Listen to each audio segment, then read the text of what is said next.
या चॅप्टर मध्ये आपण मॅग्नेट संदर्भात डिस्कस करणार आहोत. ओके, आता मॅग्नेट म्हणजे काय?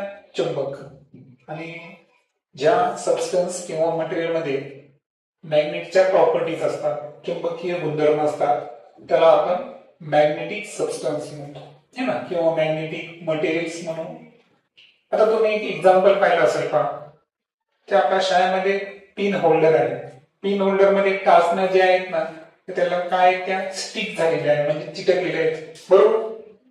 किंवा दुसरा एक्सपिरियन्स तुम्ही पाहिला असेल कुठे, फ्रीजचा डोर ओपन करताना.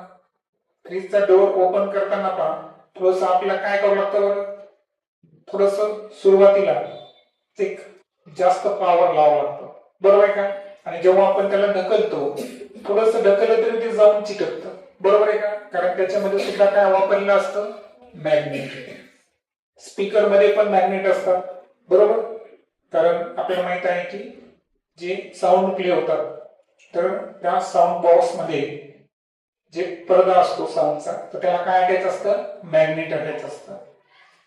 मॅग्नेट जे आहे ते तुम्ही डिफरंट टाईपचे मॅग्नेट्स पण पाहिले, बरोबर? पट्टी चुंबक असेल, बार मॅग्नेट, किंवा सिलेंड्रिकल, वेगवेगळ्या शेपचे चुंबक असतात. तर चुंबक तुमच्या परिचयाचा आहे. प्रत्येक पदार्थ चुंबकाला चिकटतो का? नाही. सामान्यपणे कोबाल्ट किंवा लोखंडाच्या ज्या वस्तू असतात, हे ना, निकेलच्या, त्या अशा वस्तू त्या चुंबक त्यांना काय करतो? आकर्षित करत असतो. ही प्राथमिक माहिती आपल्याला आहे. तर त्या संदर्भात आपण हा चॅप्टर बघणार आहोत. आणि लक्षात घ्या, हे जे मॅग्नेट आहे, चुंबक, आणि त्या संदर्भाचा जो पूर्ण फेनॉमिना आहे, तर त्याला म्हणायचं मॅग्नेटिझम. काय म्हणायचं? मॅग्नेटिझम. ओके, सो आपल्या चॅप्टरचं नाव आहे फन विथ मॅग्नेट्स, म्हणजे चुंबकाची मजा. आता काही इन्फॉर्मेशन मध्ये सर्वप्रथम आपण इथं जर क्वेश्चन पाहिला, तर पहिला क्वेश्चन काय बरं आपलं?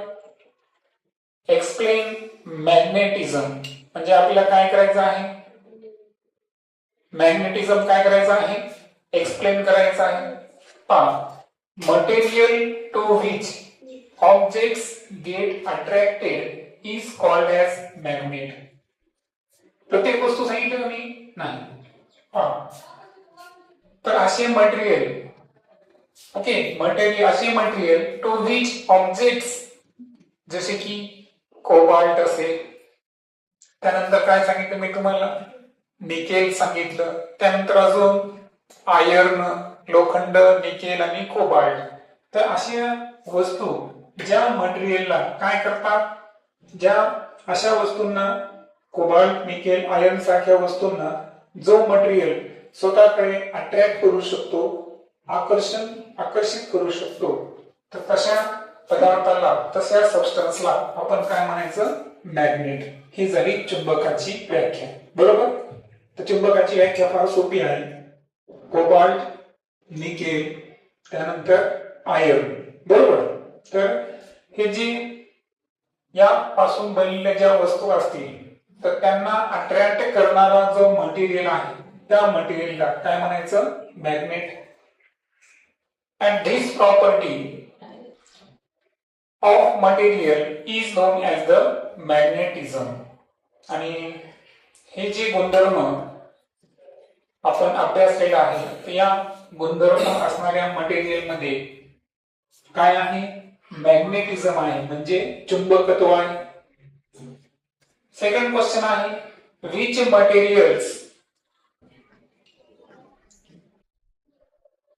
Materials are called magnetic materials.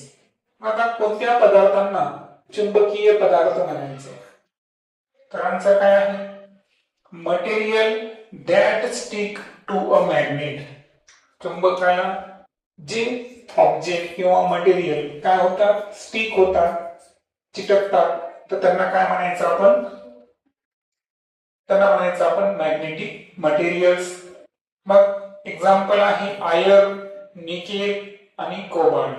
यांच्या संज्ञा सुद्धा आहे ना, जसं की आयर्नची संज्ञा काय आहे? Fe. निकेलची संज्ञा काय आहे? Ni.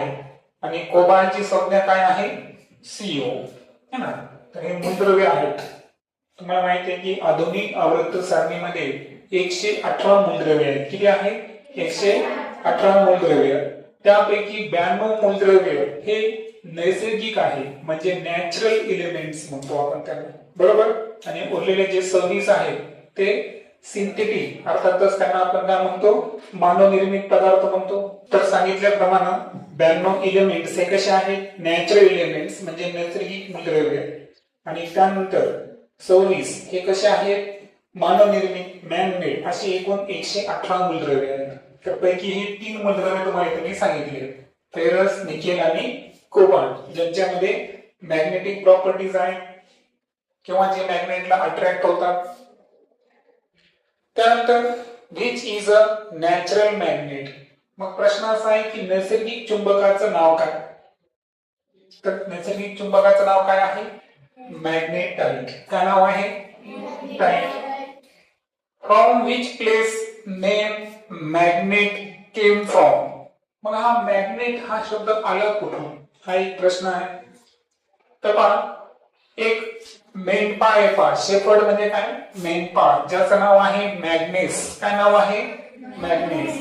तर तो शेपर्ड जो आहे ना, तो एका दगडावर बसला होता आणि त्याच्या बोटाला खीळ होते आणि ते खीळ जे आहे ना ते एका दगडाला चिटकले आणि त्या दगडाला मग त्याच्या लक्षात आलं की याची गुणधर्म बाकीच्या दगडापेक्षा कशा आहेत, तो डिफरंट आहे. आणि म्हणून तिथून पुढे तो जो शेपर्ड होता त्याचं नाव होतं मॅग्नेस. तिथून पुढे त्या सबस्टन्सला काय नाव देण्यात आलं? मॅग्नेट. आणखीन एक कारण जर पाहिलं तर हा शोध ज्या शहरामध्ये लागला त्या शहराचं किंवा ठिकाणाचं नाव काय आहे? मॅग्नेशिया. आणि हे कोणत्या देशामध्ये आहे? ग्रीस. तर मॅग्नेशिया किंवा हा जो शेपर्ड होता मॅग्नेस, यावरून त्या सबस्टन्सला काय नाव देण्यात आलं? मॅग्नेट. त्यानंतर mariners compass invented from which theme. Compass माहित असेल तुम्हाला, चुंबक सूची है ना, दिशा दाखवण्यासाठी. तर चुंबकाचा एक पुढे गुणधर्म बघणार आहे आपण की चुंबक हा नेहमी कसा स्थिर राहतो? दक्षिण उत्तर, नॉर्थ आणि साऊथ डायरेक्शन मध्ये चुंबक कसा राहतो? स्थिर राहतो. मग मरीनर्स कंपास जे आहे, तर समुद्रात प्रवास करताना जे होका यंत्र आपण वापरतो, तर त्या होका यंत्राचा जो शोध आहे तो कोणत्या वस्तूपासून लागलेला आहे? तर तो लागलेला आहे लोड स्टोन किंवा त्याला म्हणायचं लिडिंग स्टोन. काय म्हणायचं? Leading stone. आणि या लोड स्टोनचं वैशिष्ट्य आहे की हा नेहमी कसा स्थिर राहतो बरं? नॉर्थ साऊथ डायरेक्शन म्हणजे उत्तर आणि दक्षिण दिशेमध्ये स्थिर राहतो, है ना. कोणताही चुंबक असो द्या, ताणलेल्या अवस्थेत जर असेल तर तो कसा स्थिर राहील? उत्तर दक्षिण अवस्थेमध्ये स्थिर राहील. Which are different shape of magnet. मग मॅग्नेटचे वेगवेगळे आकार तुमच्या पुस्तकात दिलेले. त्यामध्ये पहिला आहे पहा, bar magnet, disc magnet, horseshoe magnet, ring shape magnets आणि सिलेंड्रिकल मॅग्नेट्स. म्हणजे पट्टी चुंबक आहे, बार मॅग्नेट्स, डिस्क मॅग्नेट म्हणजे डिस्कच्या आकाराचा, हॉर्सशू मॅग्नेट नालाकृती यू आकाराचा, रिंग शेप है ना, रिंगच्या आकाराचा पण असतो, आणि सिलेंड्रिकल म्हणजे दंडगोल किंवा वृत्तचिपीच्या आकाराचा सुद्धा असतो. इव्हन तुम्हाला माहिती का, बटन असतात का आपले, त्या बटनाच्या आकाराचे सुद्धा काय असतात? मॅग्नेट असतात. ही झाली मॅग्नेटची थोडीशी हिस्ट्री. मॅग्नेट संदर्भात डिटेल इन्फॉर्मेशन आपण नेक्स्ट चॅप्टर मध्ये सुद्धा लर्न करणार आहोत. ओके.